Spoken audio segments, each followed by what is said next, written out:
Hello, collage friends. Thank you for joining me in my studio to explore stitching on collage. My name is Maureen Lardy, and I live about 1 hour south of San Francisco in the United States. My pronouns are she, her, and I would like to acknowledge that I live and work on the traditional lands of the Tamian Nation. Although I'm here in Silicon Valley and I am surrounded by the world of technology, I am drawn to arts and crafts that have the artist's hand clearly visible. In my art life, I started as a traditional quilter. I grew into an avid art quilter, and along the way, I've enjoyed all types of collage.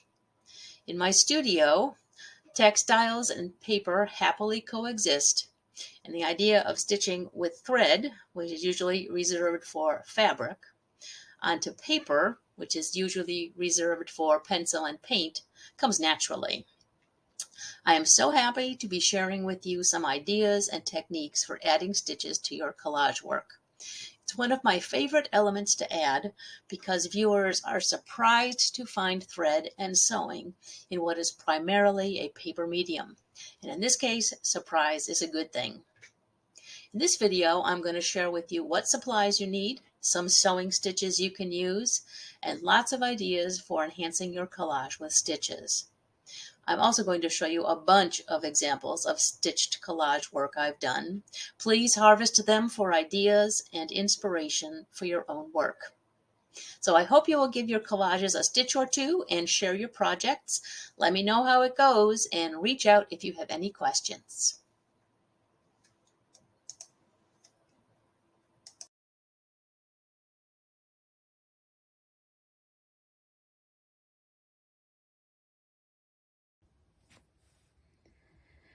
Okay, let's talk about the supplies you will need for this class.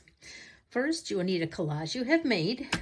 Go to your box of your finished work, or maybe your box of unfinished work, and find a collage that you would like to add a little stitching to.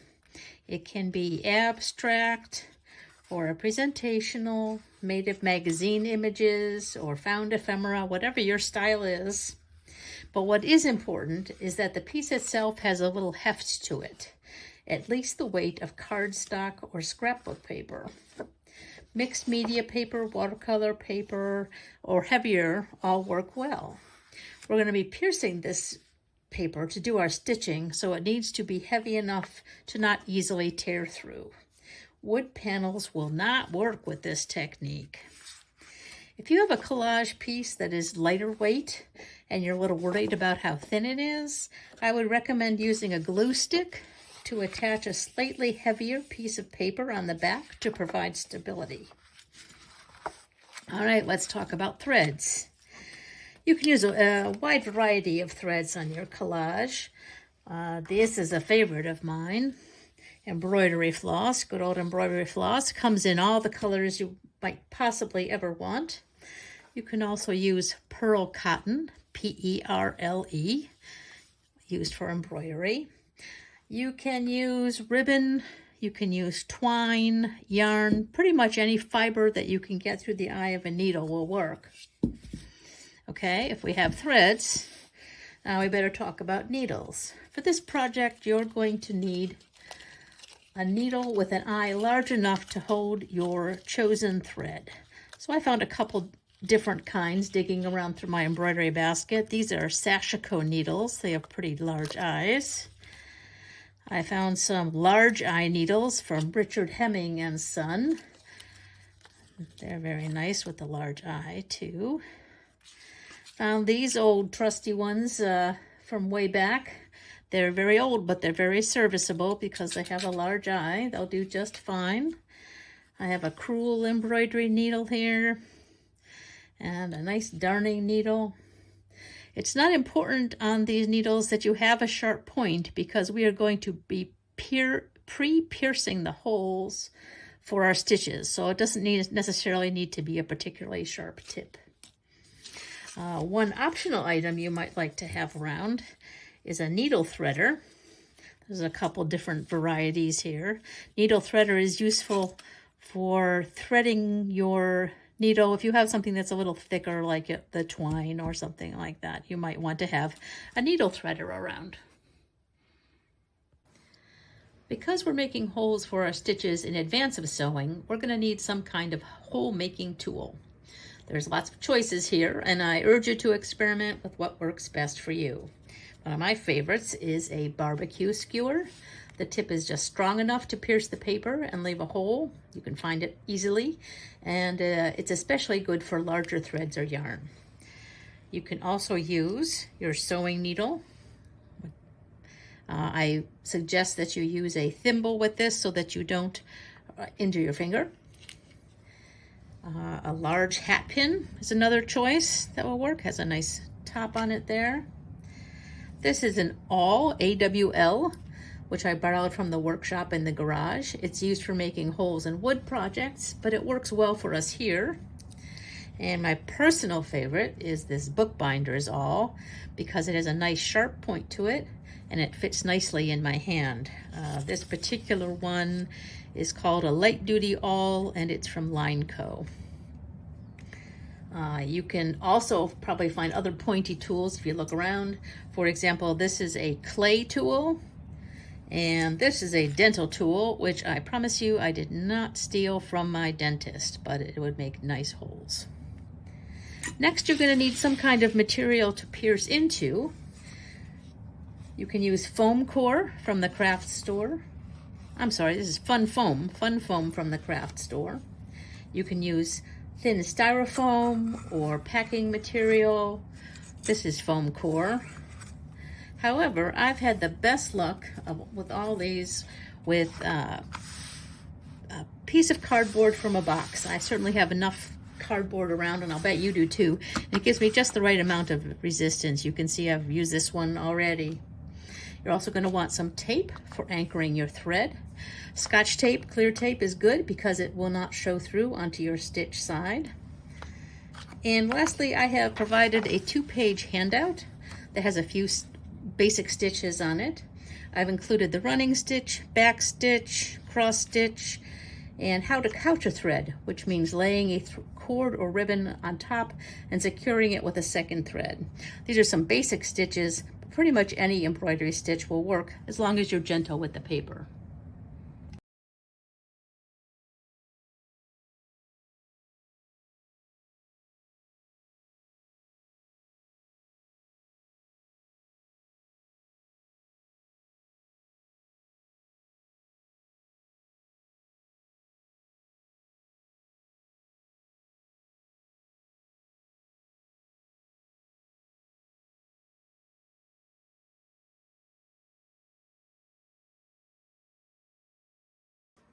Let's get started.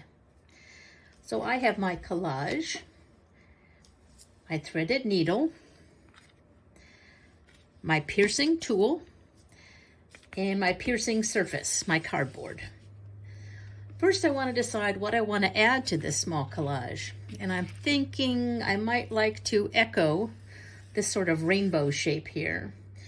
So for this piece, I'm just going to eyeball where I want to add thread and make my holes where I imagine I want my threaded line to be. I take my piercing tool, and for me this is my bookbinder's awl, to punch my holes. I will be using a running stitch, so my thread will be going up and down, so only visible half the time, so I'm keeping that in mind as I'm spacing my holes. It's important to keep in mind that once a hole is pierced, it cannot be undone. Unlike sewing fabric, a hole put into paper is there permanently. However, you do not need to pierce all of your holes at the same time.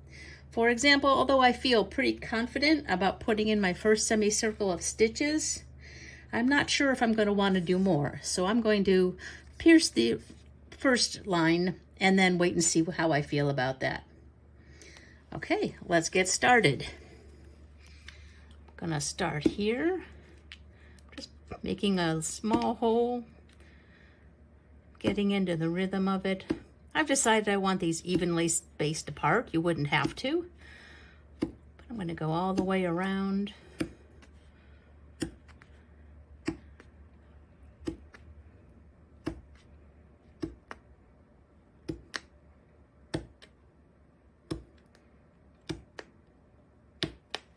There, now my holes have been punched.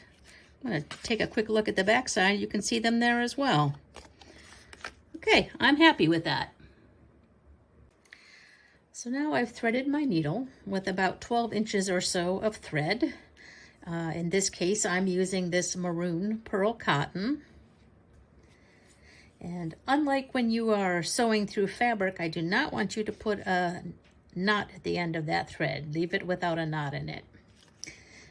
You don't want to use a thread that's too long, like 18 inches or 2 feet or something, because it will tangle or it will start to shred as it goes through our paper holes. It's really easy to start another thread, so don't worry about having enough thread to finish all of the stitching you're going to do on your piece. From the back side of your piece, I want you to pull your thread through just until you have a small tail left. Pull, pull, pull. Small tail left, couple of inch or two. Now I'm going to use a piece of tape to hold that end in place. For my example, I'm using a darker tape so that you can see it. I would expect you'd use Scotch tape, a clear tape, simply because then it won't have any show through on the other side. Okay, so we'll turn it over. Now we're going to take our first stitch.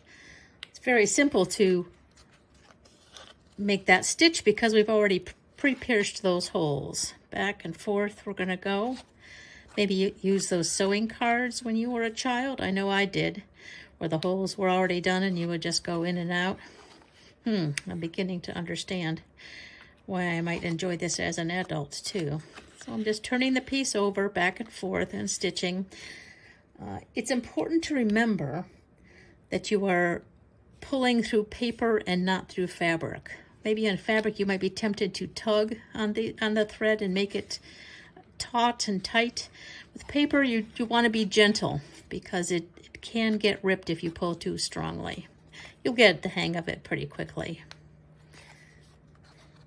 We want the thread to lie on the surface of the paper and not be too loose or too tight.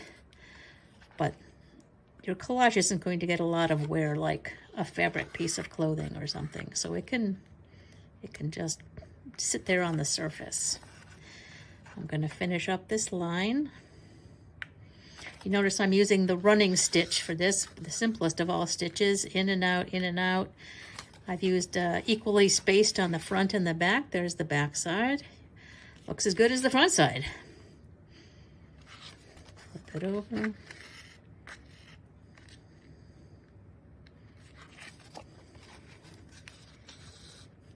If your needle and thread seem to be ripping or the thread seems to be shredding as you go through the holes, you might need to make your holes a bit larger.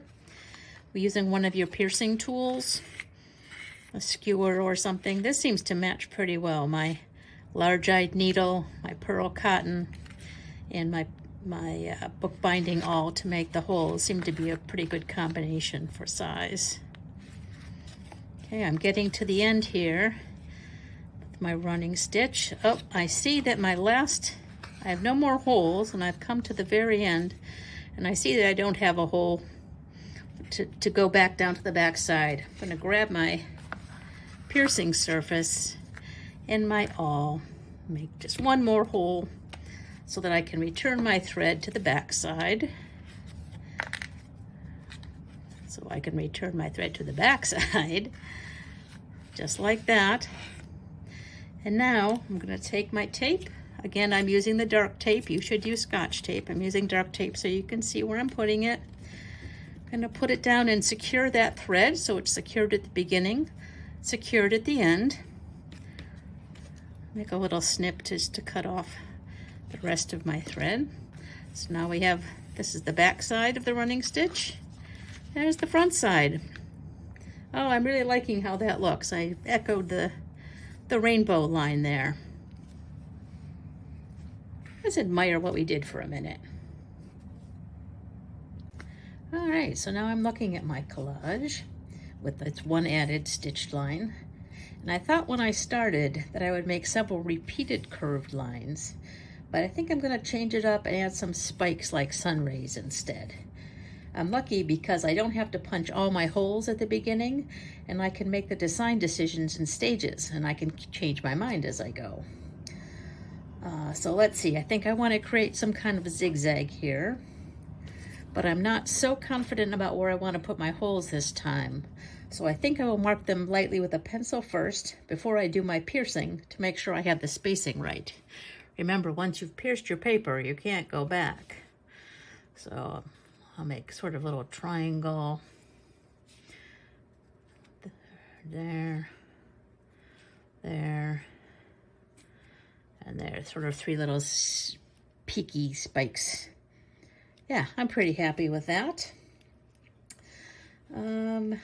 Now I need to pierce those holes. So I want to bring back my piercing surface, put my collage down, and I've decided that I'm going to use this baker's twine instead of the pearl cotton to do my little peaks and spikes. And I know that my baker's twine is a little bit thicker than the pearl cotton, so I'm going to use a somewhat bigger needle. Happen to have one. It's a darning needle, and I've already threaded it with my baker's twine. And I think since I'm probably going to want a slightly bigger hole as well to go with my baker's twine, I think I'll actually make the holes themselves, pierce the holes with the same darning needle. I'm going to put a protective thimble on my finger because I don't want to poke myself. I just want to poke the paper. So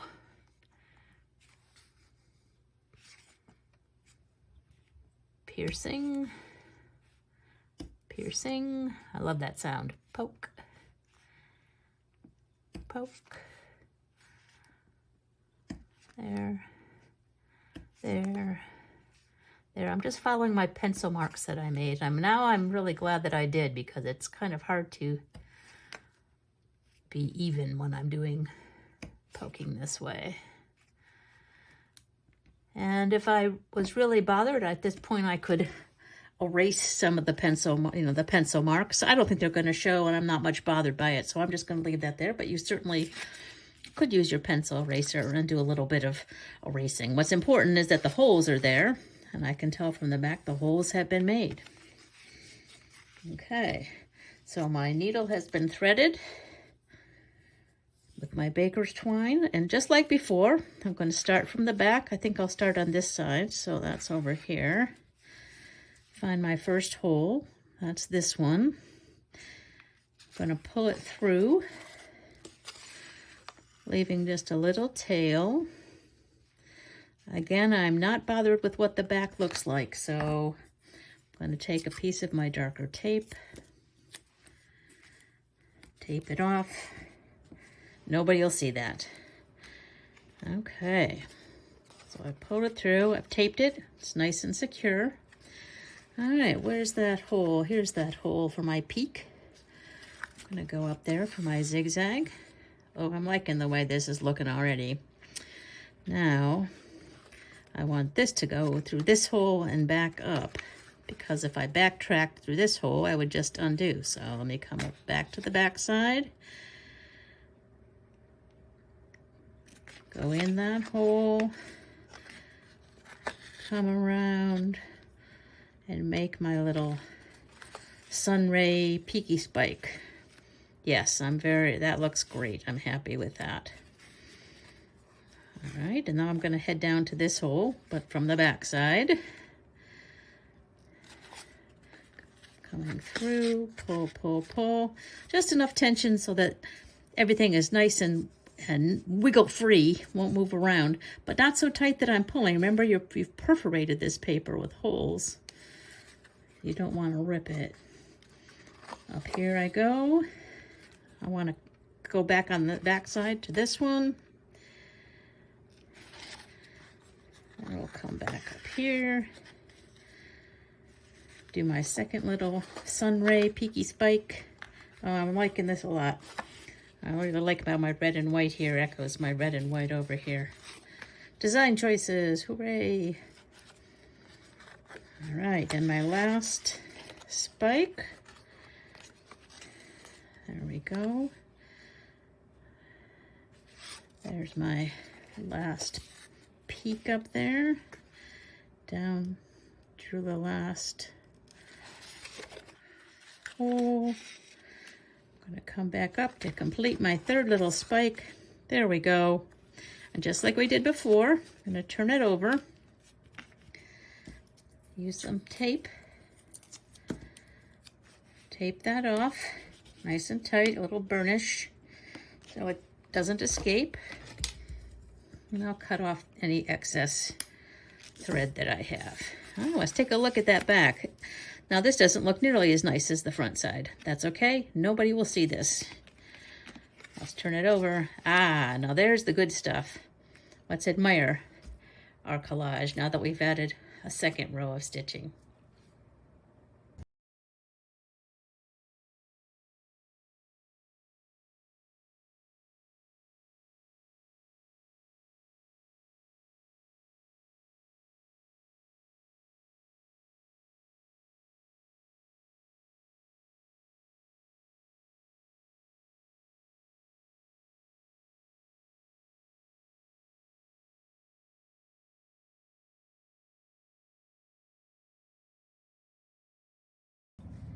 So let's take a look at the handout of embroidery stitches that I provided. We've already used the running stitch, and now we're going to take a look at the back stitch. The back stitch is really useful because it makes a solid line and can even mimic a drawn line. You can use it to highlight or outline an element or connect two areas. Here's an example where I used the back stitch. The collage itself is some typographical elements, and I put it on a jelly print. This meandering line, this red meandering line, is actually done with the back stitch. I really like it because it looks like it's a drawn line, but actually it's made of thread, and so it adds some dimension. It looks like a continuous line. That's the beauty of the back stitch. If we peek at the back, we can see that the back stitch uses a lot of thread. This is more thread than the running stitch because the back stitch will go in the front and double over on itself. Don't worry, I will show you how that works. For example, I'm going to show you this. These two pieces are the collage elements I've added. I glued them down first. Even though that looks like they're stitched on, they're actually glued down first, and then I've added my back stitch around here. And that's because I want these pieces to remain in place as I stitch on them. So let's embellish this red piece in the same way with the back stitch. I've already pierced my holes. You can see, I can feel them even. I've already pierced my holes, and I have threaded my needle. This time I'm using 6 strands of embroidery floss in a color yellow. Okay, let's get started with the back stitch on my red oval piece here. On the back I have marked top and bottom because I'm going to be flipping this back and forth, and I know myself well enough to know that I'm going to get confused. So I've put a circle around what is the beginning of my line. Since I'm in a circle, I needed a fixed place. You'll probably be working in a straight line, so you won't need to do that. I'm going to consider this my first hole, but I'm going to make a backward stitch. So I am going to go in this next hole, not the first hole. And as always, leave a little thread tail. Tape my thread tail down, give it a nice burnish. Okay. Come out the front side. And now I want to be stitching in this direction, but I'm going to go backwards. This is where the back stitch comes in. I'm going to go backwards just to the next hole and pull through. Okay, it looks like a running stitch now, but remember this is the back stitch. Let's flip it over. Okay. Top and bottom. All right.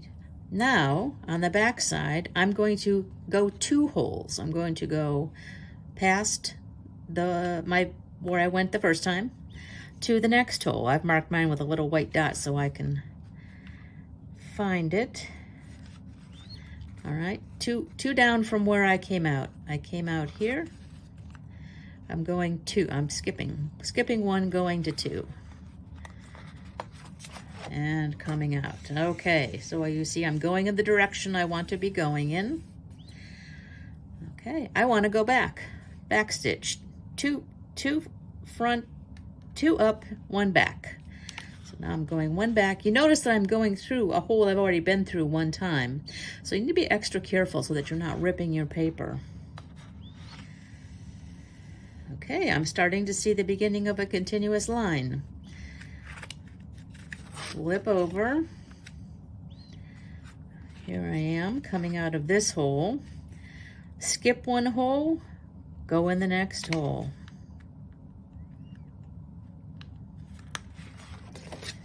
Come out the front. Aha, it's working. I'm going, there we go. And back one.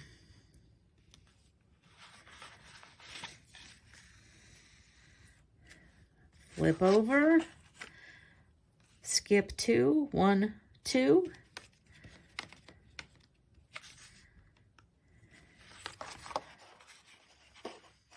Flip over, and backwards 1. So you repeat that. It's basically on the back side, you're going ahead 2. On the front side, you're going back 1. And that's all there is to the back stitch. One more time. I've skipped 2, 1, 2. Go to the front and go back 1.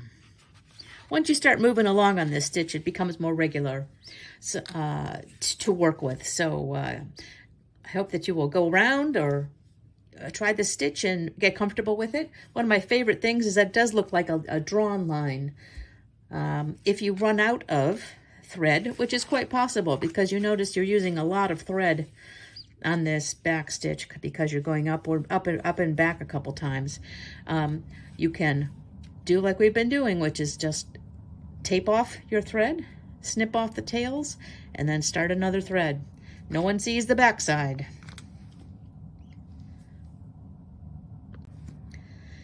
As they say, through the magic of television, here is the completed backstitch project. I've added the backstitch all the way around the outside and the inside of my oval. Let's take a look at the back.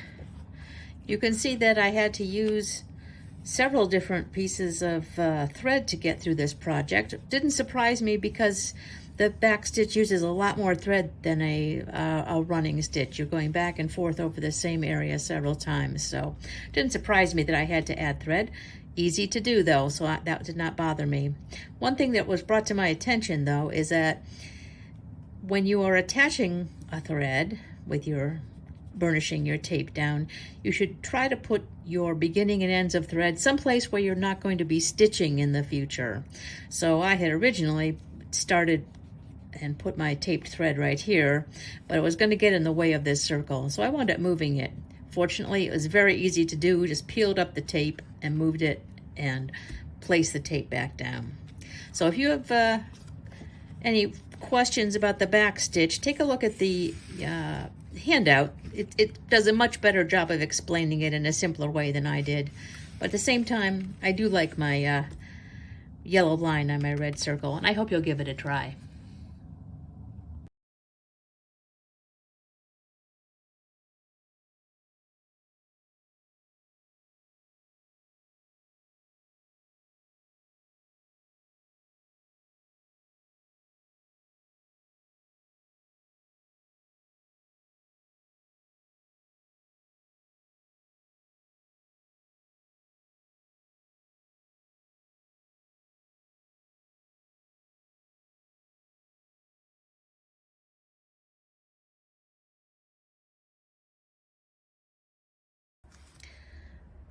Now I want to show you what I do when I want to audition where I want to put my stitches first on my piece. I'll take a piece of tracing paper, any kind will do, or lightweight paper. Deli paper would work for this too. And I'll take my piece. In this case, I have one that's ready for stitching. This is my homage to Henrietta Swan Leavitt, who was an early female astronomer from Harvard in the early part of the 20th century. It's one I admire. All right, now by putting the tracing paper over it, I can see where I can see through. And I know that I want to add some stars. I was reluctant to just go in with piercing my holes because I want to get this just right. So I'm going to mark on my tracing paper what I think I want, but it's not permanent until I've made my holes. So let me estimate what I want to do here. I think I want to start there. And these are going to be very simple star shapes. Some big, some small. And although they look kind of random, I don't want to make an error and put something in the wrong place. Like I'm imagining that might not be right. So I can either erase this or scratch it out or something. And the nice thing about putting this tracing paper on top is I don't need to do anything else. I can immediately go and put my piercing surface underneath it. Grab my piercing tool and punch straight through my collage without having had to mark the collage itself. I can just audition where I want those things before I make my permanent holes. So I found that a very useful technique. I've also found that sometimes you really would like a line drawing or something more specific to add with your stitches, and you might not be confident. Here's a collage I did a couple of years ago. I think I'd like to add some typography to that, so I printed out the word bus, because here's my little bus. And again, this time I don't have to even do any drawing. I've auditioned where I want. I printed this out on a standard computer paper. You could print it out on a lighter paper, or you could also, if you're not confident about where you placed your word on your collage, you can, of course, take an extra step. Use that tracing paper. Trace the word. I'm doing it quickly here. You'd be more careful, I'm sure. And then again, use that tracing paper on top of your collage, which is on top of your piercing surface, and pierce the holes that you want. This is handy. Say maybe you want to, I don't know, put Mickey Mouse on a collage or something like that, and you want to get it just right. You can audition. You can play with placement. You can see, do I want that? Maybe I want my word bust to be going down this way. I'm not sure, but this will allow you to test out where you want those things, and you can be more precise.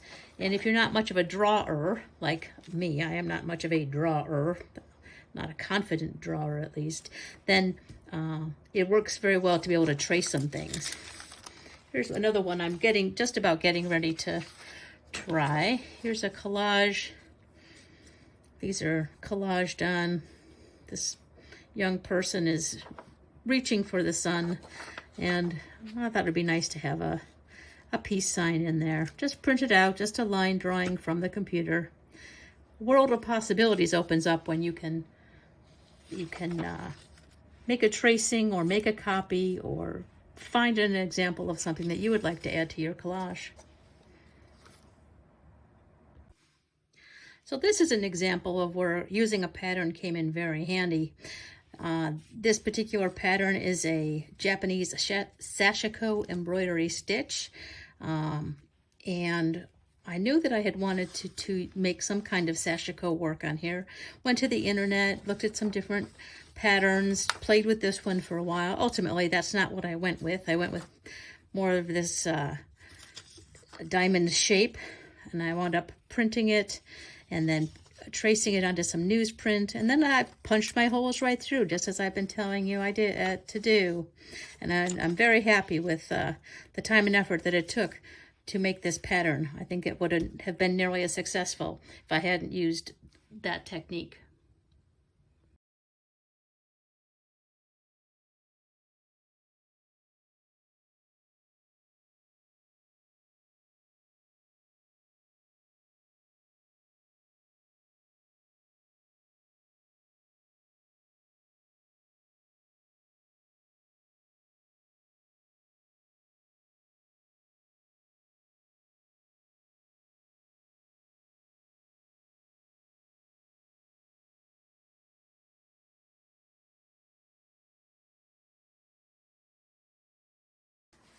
Hi. So far we've tried the running stitch and the back stitch, but now let's talk about freeform sewing.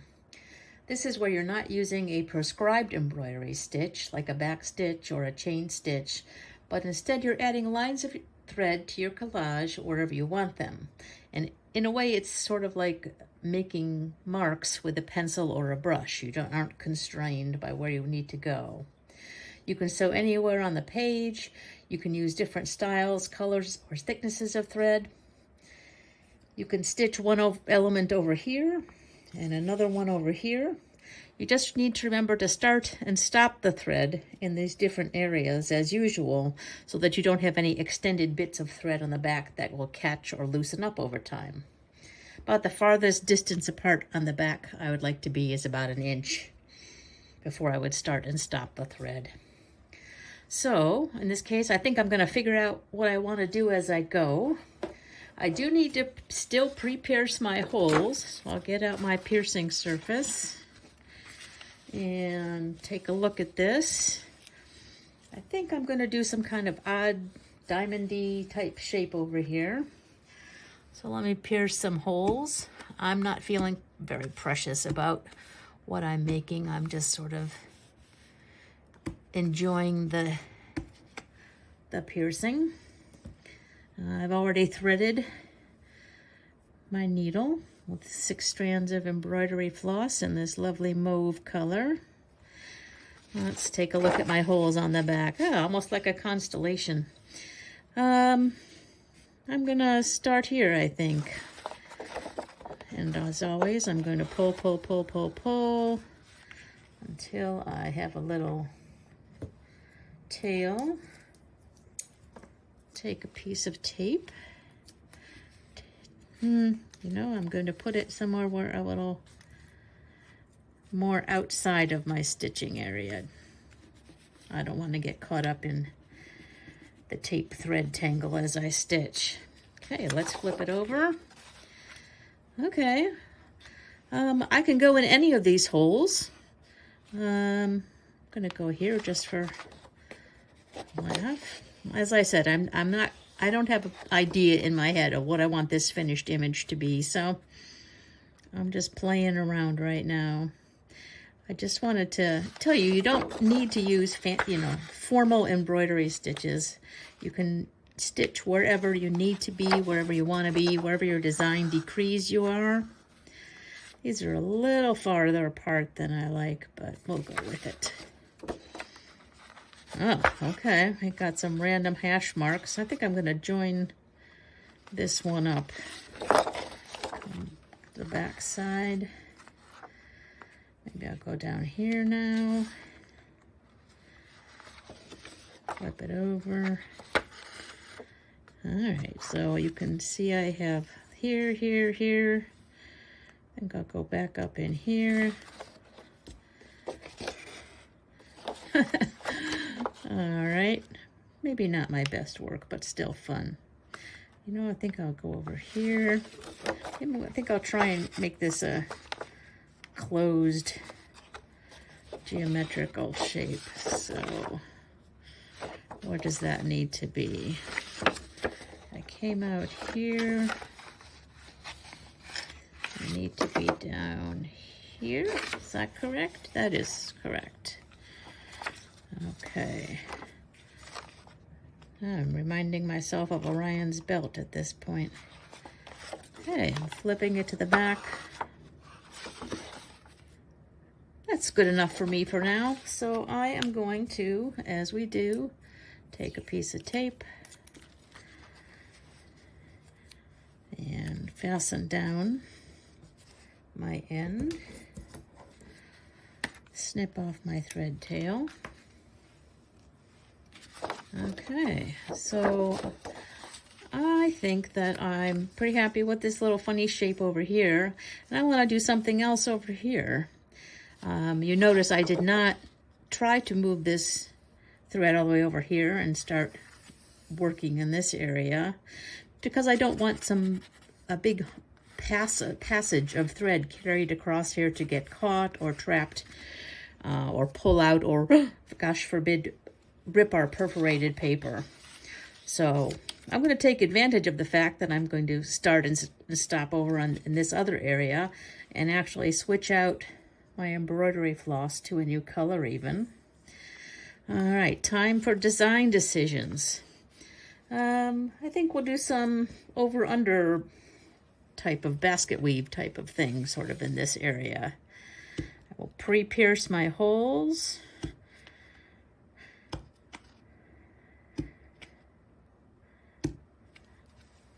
And as you've seen me do, I will start from the back and pull. Use my tape to fasten that tail thread of the tail down. And then I'll proceed on with my second area here. So with this style of freeform stitching, I really appreciate that I don't have to be too precious about where every stitch is going to go. And I really like that because sometimes you want to key off a design of your collage, and I like to make design choices as I go sometimes. I hope you give it a try.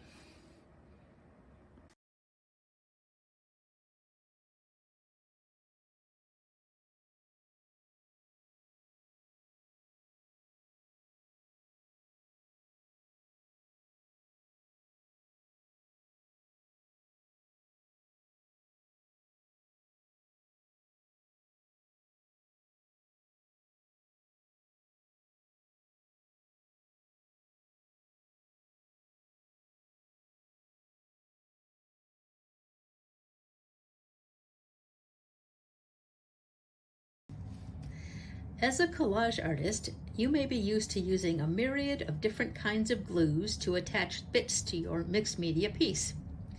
By this point, you won't be surprised to hear me say that you can also use stitches to keep your embellishment in place. In addition to holding your bits quite firmly to the collage, stitches can add additional interest and texture to your piece. You can add lots of different kinds of objects to your work. There's all kinds of beads. These are nice. They have little holes in them. You can use buttons. Go to the button box and see what you can find. I found some small gears. Great for steampunk or other things.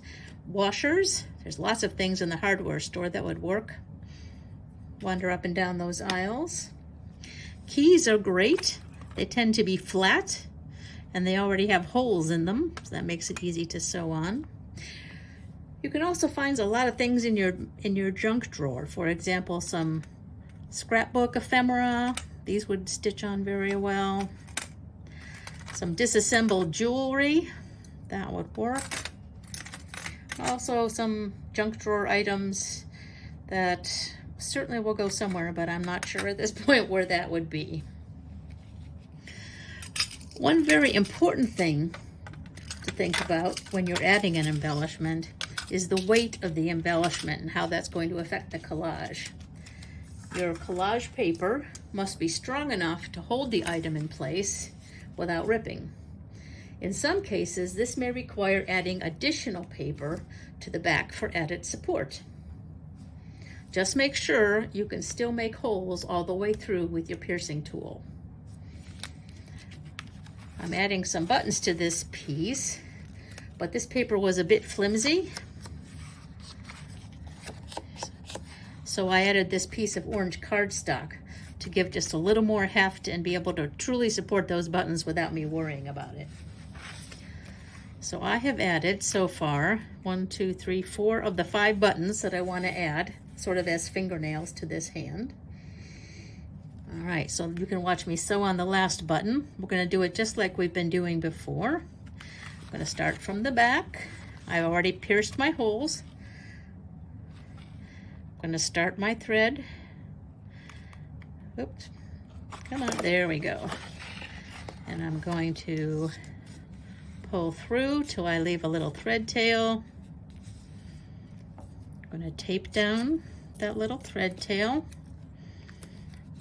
nice and securely. Okay, now I'm going to add that button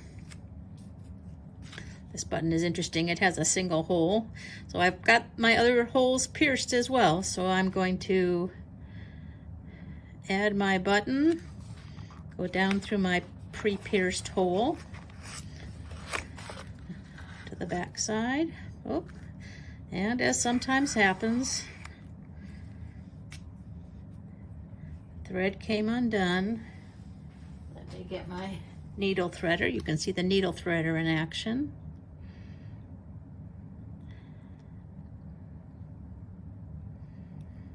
There we go. Rethread my needle. I have a bonus for you about how to use the needle threader. If you have not used one before, you'll see a little bonus at the end of this video. Okay, I'm in the back, going through my other pre-pierced hole, coming out the front. I'm going back down into my middle. I know that the hole is in there. Pre-pierced hole.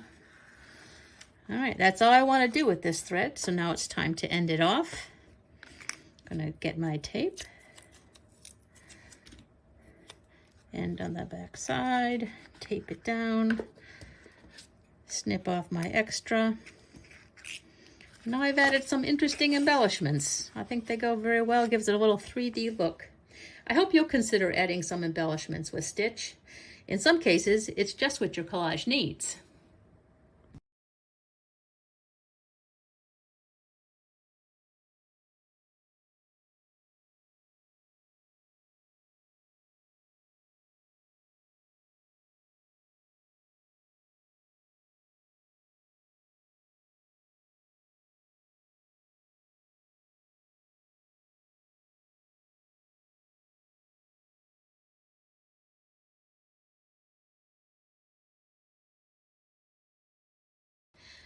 So on our handout, we've talked about how to use the running stitch and the back stitch.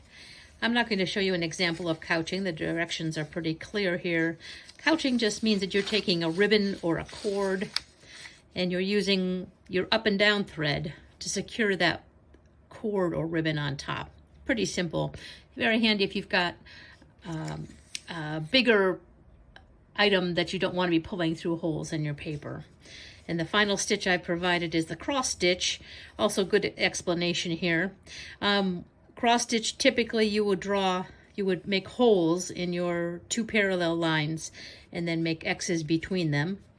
I have a sample here, some very large cross stitch. There's my back. You could make those cross stitches wavy or whatever you wanted to do. But much like we say in the math biz, I'm going to leave those two stitches as an exercise for the reader. But I did want to show you something else that I've been doing with Stitch on paper, which is these little people. I've been collaging, if you will, people made out of two parts, a top and a bottom, most incongruous as possible. And I'm having just a really good time with it. This is just your basic, I don't know what it's basic stitch across the back there, held down by tape. Got a few more to show you. Here's my bishop in the sandals. This very stern gentleman wearing his flowery pants. And my French aristocrat astronaut. I used a silver thread here. I really like how that comes out. It's pretty subtle, but I really enjoy it. As you can see, most of these are magazine images, so I first put them on a thicker cardstock before I started stitching through them. Here's an interesting one. Maybe hard to tell, but these are actually French knots, another embroidery stitch that I've used to kind of extend that. Then there's this one with my people dancing, mismatched number of legs, but that makes me laugh, so that's okay. And one more thing I wanted to show you is Yes, it is possible to use your sewing machine to do some stitching. That's, as they say, beyond the scope of this course, but you may have picked it up when you were looking at this example. This machine stitching to put this fringe on the top here. So on this one, it's an example of a needle and thread stitch and a machine stitch as well.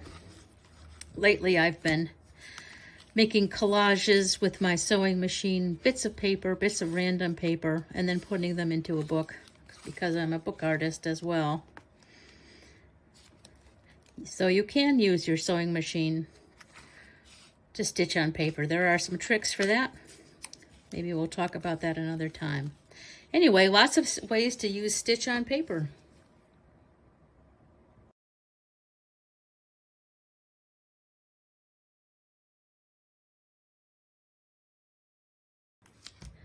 So let's talk for a minute about needle threaders.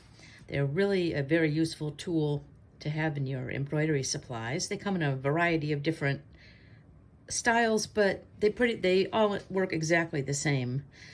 They all have some sort of handle bit and then a bit of wire, a little wire loop. That's a pretty basic one, works just fine. You might find that in a sewing kit that you've gotten from a hotel or something, another standard one. This one's a little different in that it's metal all the way, but it works exactly the same. So, to thread our needle, take our needle. It's one of my fairly large-sized needles. I've been using this on our projects.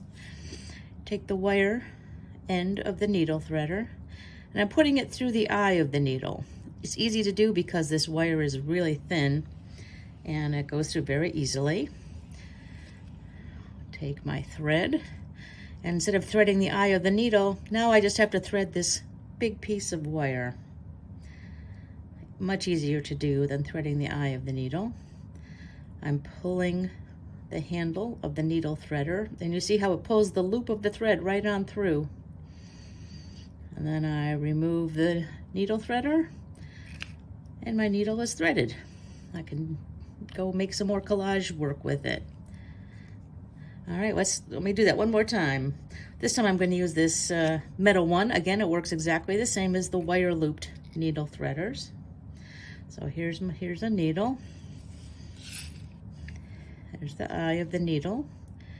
I'm going to put this metal part through the eye of the needle. I'm going to take my thread, in this case it's my 6 strands of embroidery floss, and I'm going to put it through the eye of the needle threader, not the eye of the needle. And then I'm going to pull the needle threader through. Et voila, it has threaded the needle. And now I'm ready to go on to my next project.